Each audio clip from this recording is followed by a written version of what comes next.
Hey everyone, मैं हूँ कृति कामली। कैसे हो आप सब? आई होप आप सब ठीक होंगे। Welcome to the dream stitching.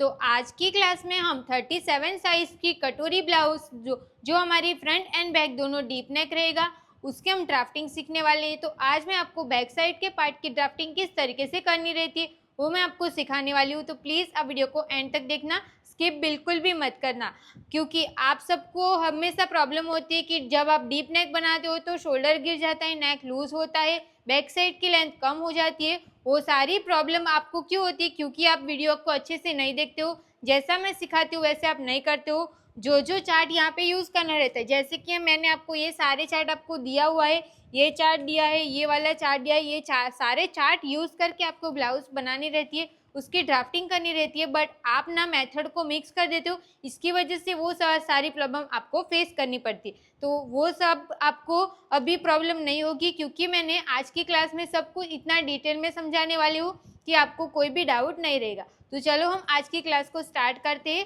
37 size की कटोरी ब्लाउज बनाना सीखेंगे। ओके, तो जो भी हम ब्लाउज बनाने वाले हैं, वो कटोरी ब्लाउज बनाने वाले हैं ना, उसका पूरा मेजरमेंट ये रहेगा।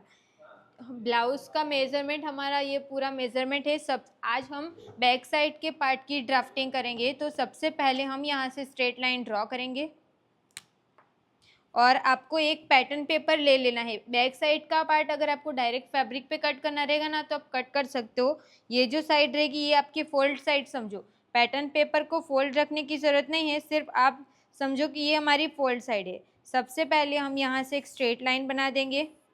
फुल शोल्डर का आपको हाफ करना है। फुल शोल्डर हमारा कितने इंच का है? तो 15.5 इंच का हमारा फुल शोल्डर है ना, तो उसका मैं हाफ करूँगी। 15.5 इंच का फुल शोल्डर, उसका मैं हाफ करूँगी तो कितना आएगा? 7.75। तो फोल्ड साइड से इंची टेप को रख देंगे। 7.75 जहाँ पे आएगा वहाँ पे हम मार्क कर देंगे। 2.5 इंच हम मार्क करेंगे, वो सब साइज़ के लिए फिक्स है। यहाँ से हमें 1 इंच डाउन जाना, 1 इंच डाउन जाना भी सब साइज़ के लिए फिक्स है। दोनों पॉइंट्स को ध्यान में रखते हुए हम यहाँ से क्रॉस लाइन ड्रॉ कर देंगे।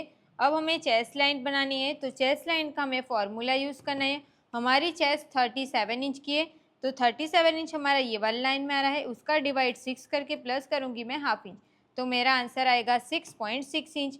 आपकी साइज़ के हिसाब से आपको फॉर्मूला यूज़ करना है। 6.6 इंच मतलब कि यहाँ पे आएगा, तो यहाँ पे मैंने मार्क कर दिया। अब यहाँ से हम स्ट्रेट लाइन ड्रॉ कर देंगे।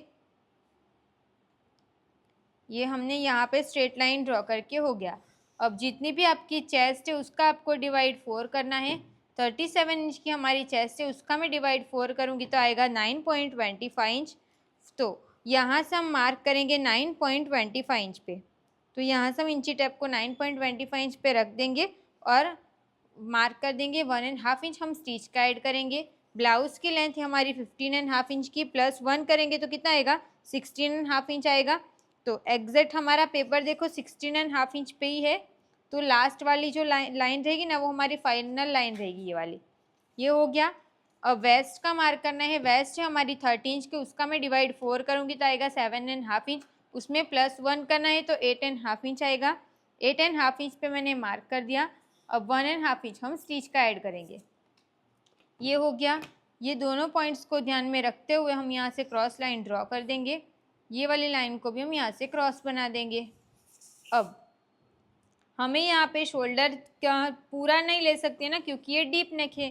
तो डीप नेक रहेगा तब हमें शोल्डर चार्ट देखना पड़ता है। हमारा रेडी शोल्डर 2.5 इंच का है और नेक का शेप हमारा बैक साइड का राउंड नेक है, और बैक साइड का नेक का डीप हम रखने वाले हैं 10.75 इंच। बैक साइड की लेंथ में से आपको बैक साइड का बेल्ट माइनस कर देना है, तो आपको बैक साइड की लेंथ कितनी रखनी है वो पता चल जाएगा। तो मेरा आंसर आएगा 1.6 इंच। तो 1.6 इंच जो आंसर आया उसको हम मार्क कैसे करेंगे? तो जो भी हम 1 इंच डाउन गए वहाँ से हम 1.6 इंच अंदर आ जाएंगे। फिर उसी पॉइंट को ध्यान में रखते हुए हम यहाँ से एक स्ट्रेट लाइन ड्रॉ कर देंगे। ये मैंने स्ट्रेट लाइन ड्रॉ करके हो गया। अब लाइन स्ट्रेट है कि नहीं वो कैसे पता चलेगा? तो यहाँ पे हम चेक करेंगे 6.1 इंच आ रहा है ना, तो ये भी 6.1 इंच ही आना चाहिए। तो देखो थोड़ी सी एक लाइन जितनी हमारी लाइन क्रॉस चली गई थी, तो आपको ऐसे ध्यान रखना है।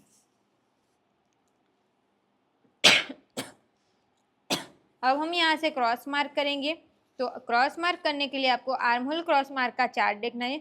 हमारी चेस्ट है 31 इंच की, 37 इंच की। तो हम बैक साइड का पार्ट बना रहे हैं तो हमें क्रॉस में 1 इंच मार्क करना है। तो क्रॉस मार्क करेंगे हम 1 इंच मार्क करके हो गया।